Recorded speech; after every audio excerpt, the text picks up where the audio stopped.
So today we have verses, we've got 4 verses lined up, 16, 17, 18, and 19. I'll start with verse number 16.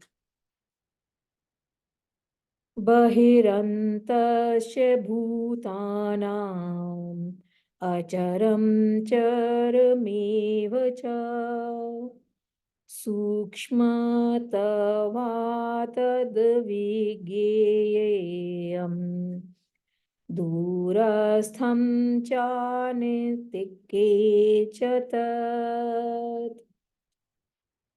So the verse translates to without and within all beings, the moving and also, sorry, the unmoving first, the unmoving and also the moving, that Brahman, God, is incomprehensible because of subtlety, and that is far and near. So let's take this up word by word. Bahi is outside, bahar, without. Antaha is my antakaran, within. Cha and bhutanam, of beings. Achara, acharam. So char is moving. Achar becomes non-moving. So acharam, the unmoving. Charam, the moving. Ev also cha and sukshma twat. So from sukshma or subtlety or the subtle, I mean from subtle. Okay. Tat that avigyam. Vigyan or vigya is what you can comprehend. Avigyam becomes incomprehensible. Durastham is far. Cha and antike is near. Cha and tat is that. So the verse translates to without and within all beings, the unmoving and also the moving, that is incomprehensible because of subtlety, and that is far and near. So let's chant it together.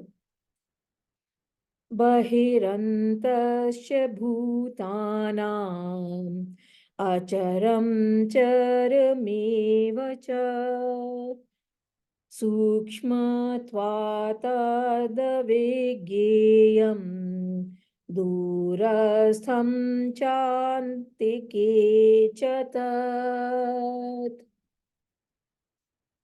So see, from verse number 13 onwards, we have been discussing the nature of Brahman. Okay. What is that which is to be known? And what we also just recap 13, 14, and 15. That's I thought I said that I mentioned that I will cover it up again. The attributes that we covered in our recap were Param or Supreme, Anadimat without a beginning, neither Sat nor Asat. So not existing nor not existing. So, I mean, it does not exist, nor does it not exist. That is what it means. That is an attribute. Then we went on to read that with hands and feet everywhere. So that is denoting the movement. With eyes, heads, mouths, and ears everywhere. Okay. So these covered all our Jnanindriya, the Karmindriya, and our mind and intellect. So they represented all movements, perceptions, and actions which pervade. So it is enabling, God is enabling all our perceptions, movements, and actions. So it pervades entire creation. Then we went on to read that it enables our senses, the part about the Indriyas, yet is without senses. It is as if the enjoyer of the gunas, yet it is without gunas. So that was covered from 30 in verses 13, 14, and 15. In this verse, what Lord Krishna is saying, that God is without and within all beings. So it's all pervasive. This attribute tells us about the all pervasive nature of Brahman. And then he goes on to say it is unmoving and also moving, achar and char. So how is it moving? It is moving, it appears to move in the manifestation, in beings. God, when it manifests itself as us human beings or other beings, it appears to be moving. It is unmoving in the unmanifest. By as God, as Paramatman, as Brahman, it is not moving. So God is moving in beings, whereas not moving as God. See, physical movement, this we must appreciate. When we say not moving in God, we say God is everywhere, right? Now, physical movement, let's say I'm sitting in in my study and I go out onto the lobby.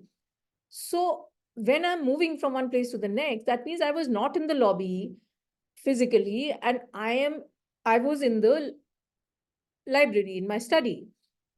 So when I'm moving from point A to point B, that means physically I move from the library and I move on to the lobby. Now, once I've moved into the lobby, I'm no longer in the study or the library. Okay.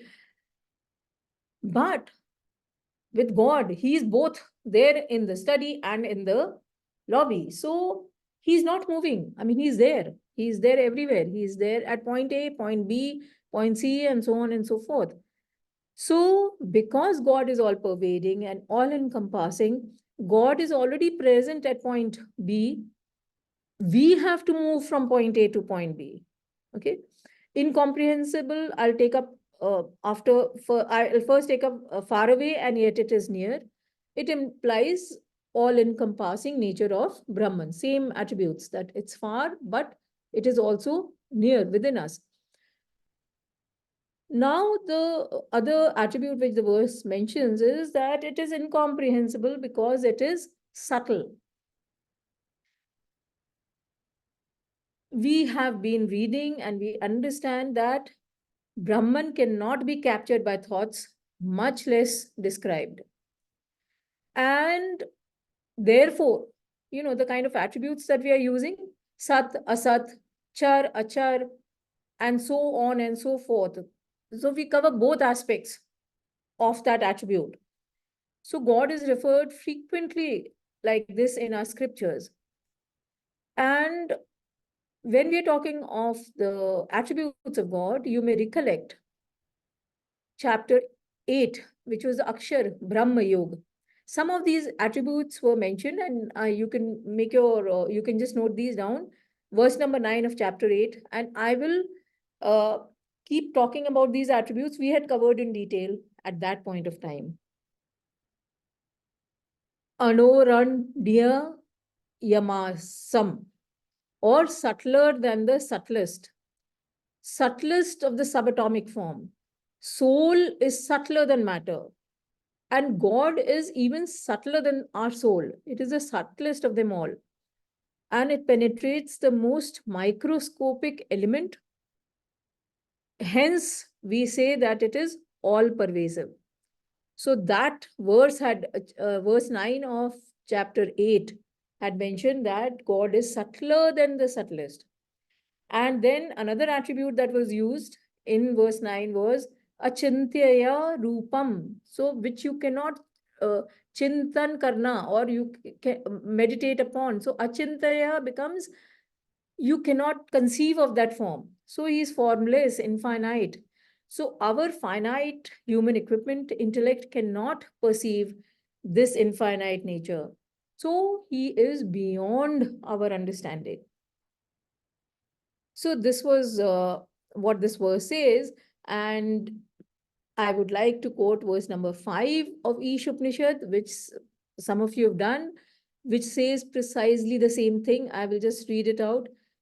Tade jati tannaye jati tad dure tvadantike tadantarasya sarvasya tadu sarvasyasya bhayatah. So it means तदे जति तन्नय जति, वो चलते हैं और नहीं भी चलते हैं. तद दूरे त्वदंत के, वो दूर भी हैं और पास भी हैं. तदंतरस्य सर्वस्य, सब चीज के वो अंदर भी हैं. तदु सर्वस्यास्य भायत, वह सब चीज के बाहर भी हैं. So, we always refer to God as that, because you can't really explain. So this was verse number 5 of the Ishopanishad. Basically, what our scriptures are saying, that to understand God, we have to move from a limited, finite faculties to that infinity. And what our body consists of: the gross body, which is the physical body; the subtle body, which is our mind and intellect, which produces emotions and thoughts; the causal body, which is our seed personality, full of vasanas, which have not got the right atmosphere, environment; and of course, beyond all that is Om, which represents the pure consciousness. So, in this hierarchy, so from the gross to the subtle to the causal to the pure consciousness, so in this hierarchy, pure consciousness is the subtlest, and which is the Jivatma, and it is the enabler. God is subtler than the subtlest. That is what we are saying in this verse. Let's move on to verse number 17. अविभक्तं च भूतेषु विभक्तमेव च स्थितम् भूतभृत च तज्ज्ञेयम् ग्रसेष्णु प्रवविष्णु च. So the verse translates to and undivided, yet exists as if divided in beings, that which is known to be as the supporter of beings, destroying and creating. So let's take this up word by word. Avibhaktam. So see, vibhaktam is divided. Avibhaktam becomes undivided. Cha and bhuteshu is in beings.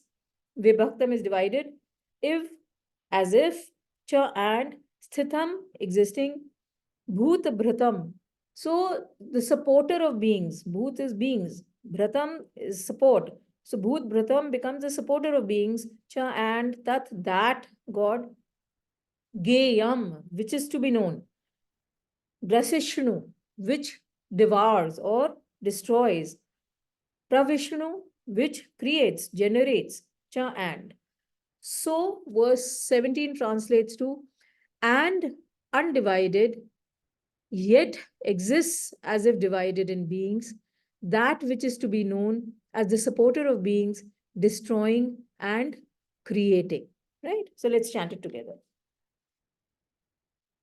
अविभक्तं च भूतेषु विभक्तमेव च स्थितम् भूतभृत च तज्ज्ञेयम् ग्रसेष्णु प्रवविष्णु च. So this verse says that God is undivided. It is one. And yet it exists as if it is divided. That is one. Second, it is a sustainer, destroying and creating. So we will take this up one by one. First, we will take up undivided and exists as if divided. That's the first line of the verse. So see, God is not divided. God is undivided. It was never divided. And it does not exist as separate entity in different beings. So your God and my God actually doesn't work. The sustainer is the same in all creation, in the entire creation. Just as ocean is one unbroken mass of water, and the waves arise and fall, but it's all water, it's all ocean. So it is absurd. Think that each person has their own Brahman. It is one God that is present in all, and all religions are talking of one God. However, it is our ignorance and delusion which makes it appears as though God is divided. The best example that works here is that of sun. And again, this example is also given in our scriptures, in the Bhagavad Gita, in various Upanishads, that there is only one sustainer physically in the world, which is the sun. But the sun's reflection in a pot of water, in a pond, in a river, in an ocean, is seen as different reflections. It appears to be different. In the same manner, there is one God.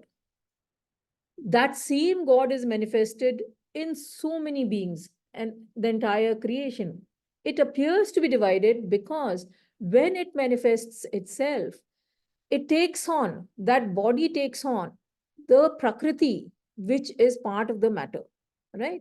That same example you may recollect of last week's, that electricity is the same, but the lighted bulbs are many. So you'll have 1000 lighted bulbs. Actually, the electric current is the same that is coming into your house. And in chapter 8, I mean, there's a lot of reference to chapter 8 here because that chapter was on Akshar Brahma Yoga, or the yoga of imperishable Brahman. So there we had discussed in detail that God is pure and indestructible, and God is without a physical existence. So that means God does not have a shadow. It does not have a body. Because it does not have a body, it cannot have a shadow. And it is beyond the gunas, which is also what we just recapped in the one of the verses 13, 14, 15 said. However, when it associates with matter and manifests as a body, it acquires the opposite gunas as well. So a form is given, a body comes into play, and with the body, a shadow appears. And all the characteristics of matter also now apply. Therefore, the manifested God becomes impure and destructible. So, this is how the apparition of that undivided Brahman appears divided in its manifestations. Each being appears different because we all have different set of vasanas and we have different gunas. Therefore, we appear to be different, but actually our source, the electricity within us, is that same Brahman, that same vital force.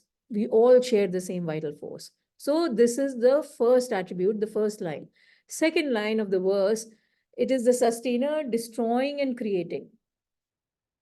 This was also discussed again in chapter 8. So when I'm repeatedly mentioning chapter 8, it is a suggestion to you to go back to chapter 8 and read the verses that we are discussing. So again, verse 9 was the most important one because a whole lot of attributes were covered there. So verse number 9 mentioned that God is Sarvasya Dhataram, or support of all, the reality of everything. It's like all the elements and atoms supporting the world, ocean supporting the waves, cotton supporting all cotton garments, gold all gold ornaments, clay all clay items. So same way, God sustains all creation and all beings. So that is one, support of all.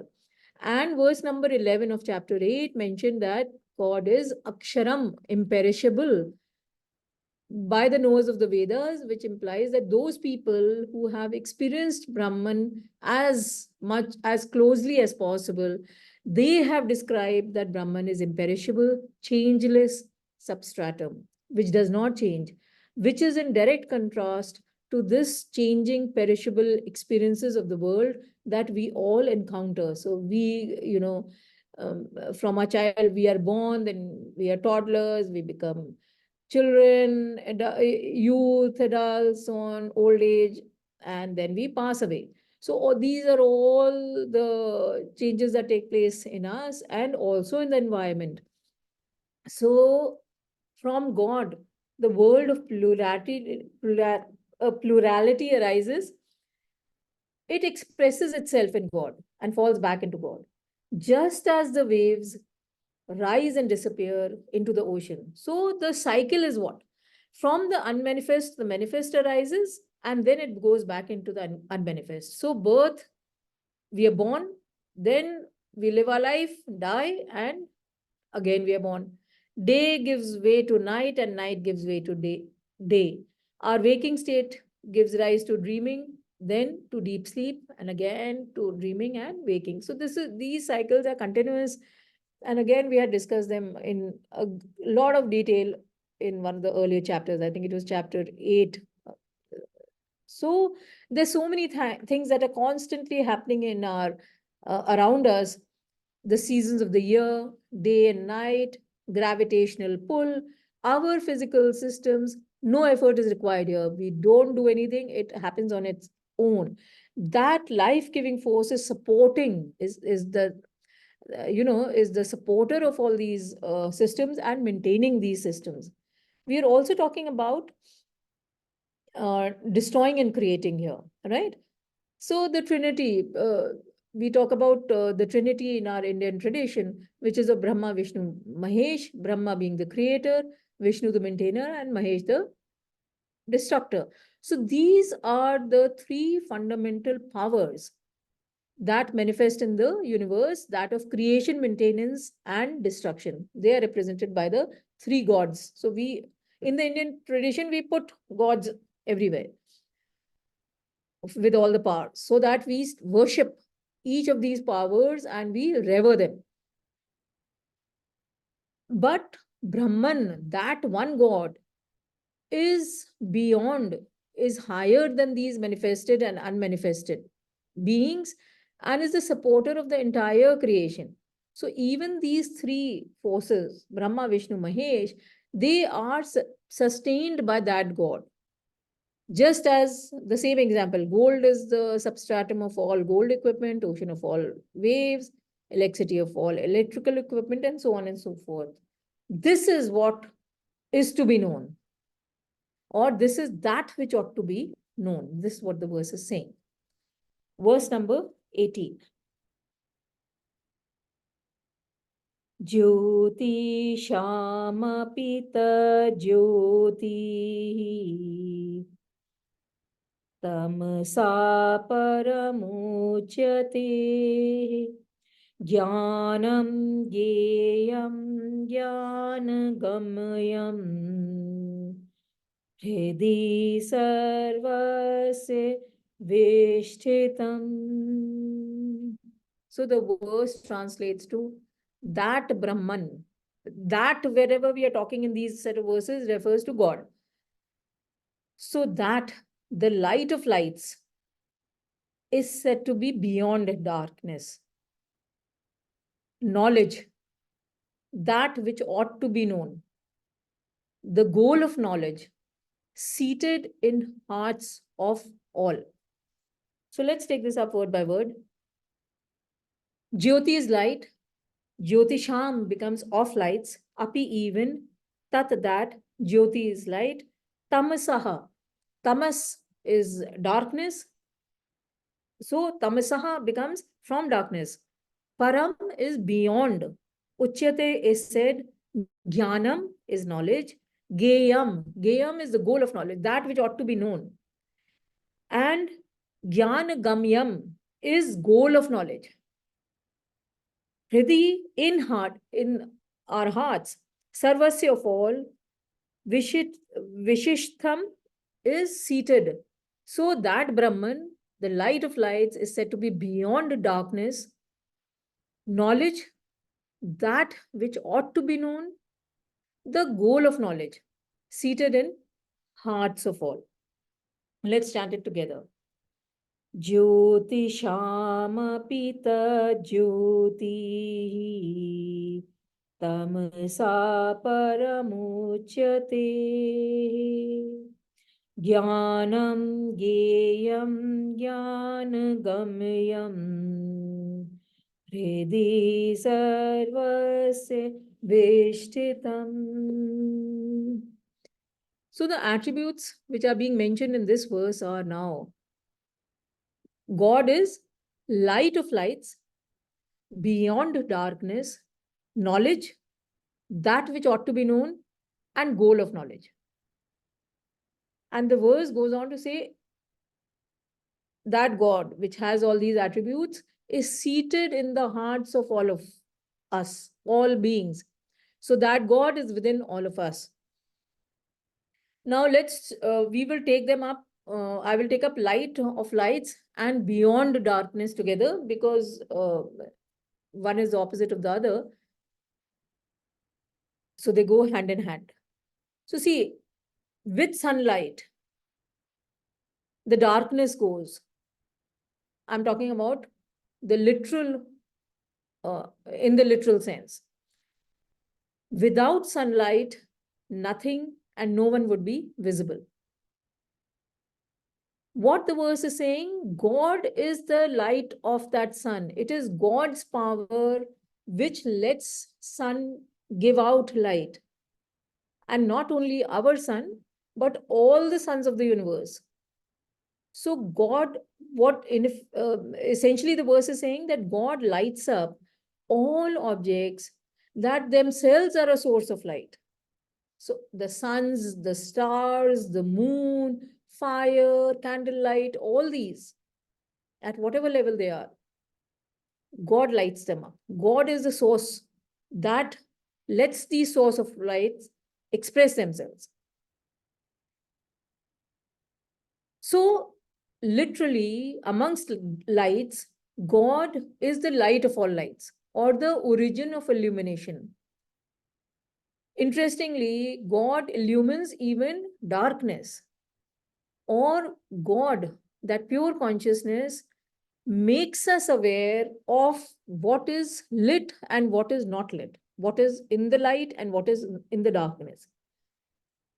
When we translate it to figurative meaning, the meaning remains the same.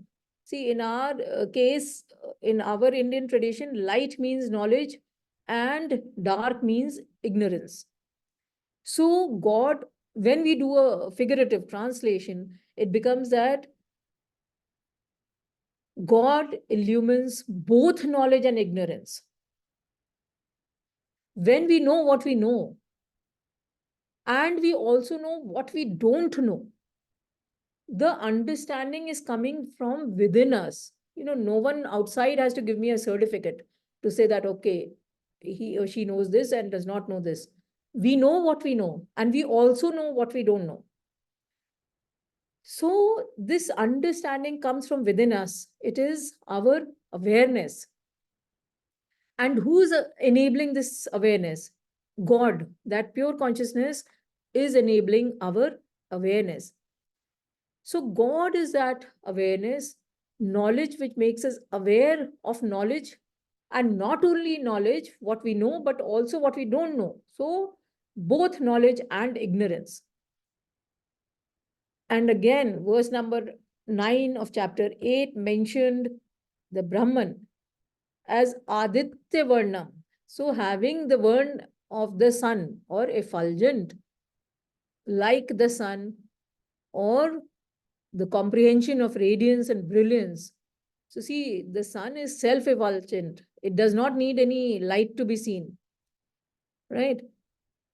Likewise, Brahman does not need any more knowledge to know it, nor can any other knowledge other than that of Brahman, other than that Brahman, throw more light on it. Which brings us to Gyan, knowledge, the second attribute, which is mentioned, or actually I took light of lights and beyond darkness together. So now we come to Gyan. What is Gyan? It is that pure knowledge, that awareness that we just talked of, that consciousness. And all other knowledges that we have today in the world are specific to an object, to an environment, to a place, to, let's say, Earth. However we function here, beings would be existing in a different manner, maybe on Jupiter. They may or may not be there. We have no idea. Gyan is that pure knowledge through which we get all these relative or conditioned knowledges.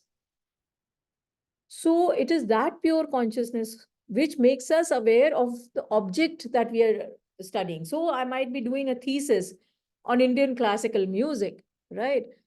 When I'm doing that thesis, or I'm doing my research, it is that Paramatman which is enabling me to understand my object of study, which is in this world, which is in the realm of a particular wavelength of sound and their various compositions, combinations.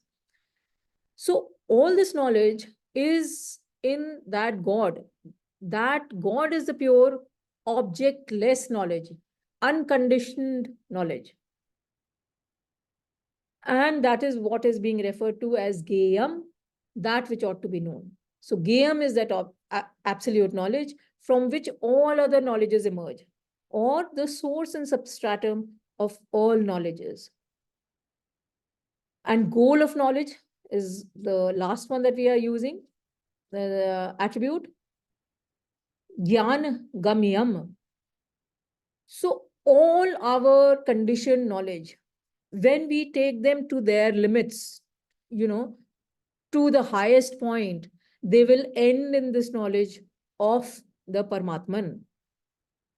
As you see, and whatever you read and whatever research you may have done in your academics, you will find that search for knowledge in the world is never ending.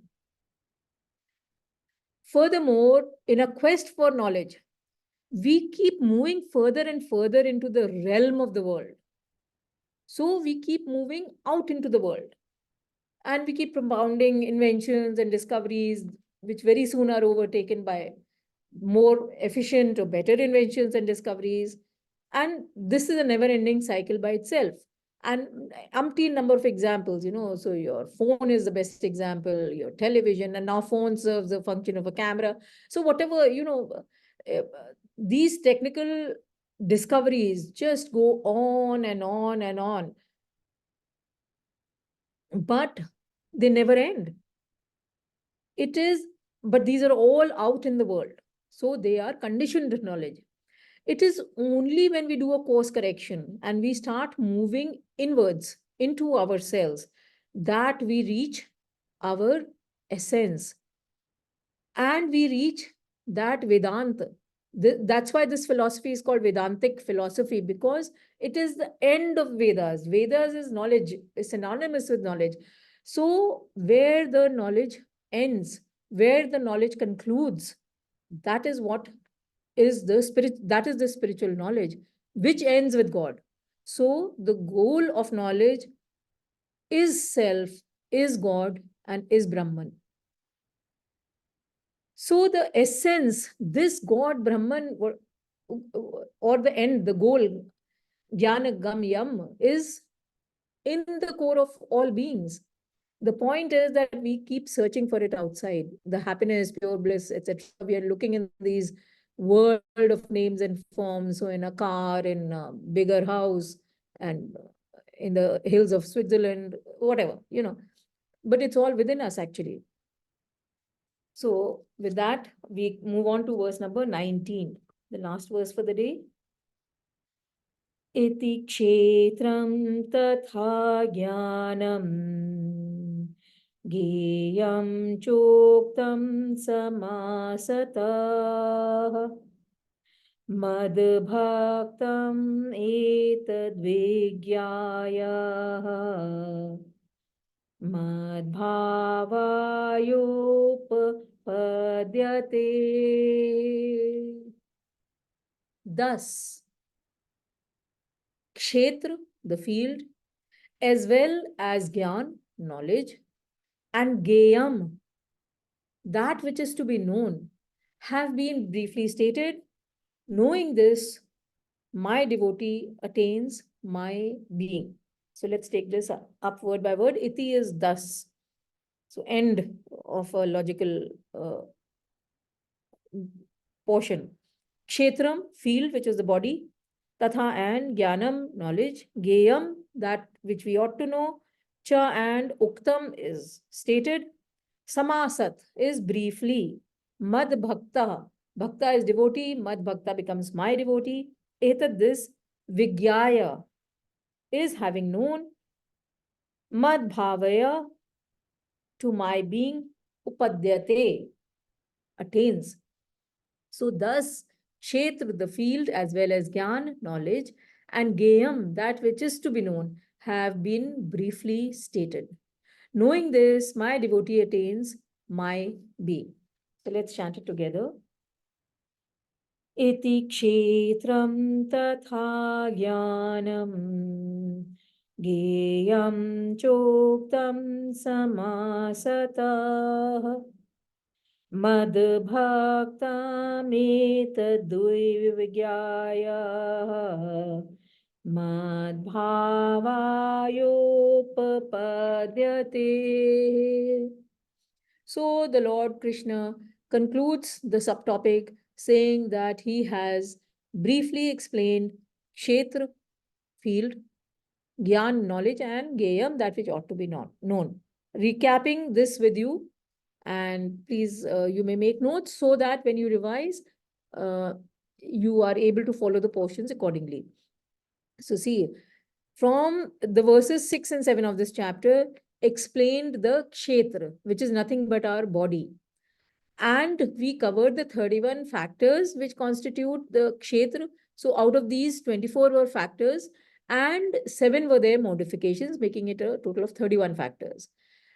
Then verses 8 to 12 covered Gyan, which were the qualities of a Gyani that we, the wise, cultivate in order to reduce the importance of Kshetra. So you are able to differentiate the matter from the spirit. So you remove the, it helps you remove the layers of your, of matter which are in you, which are with you actually.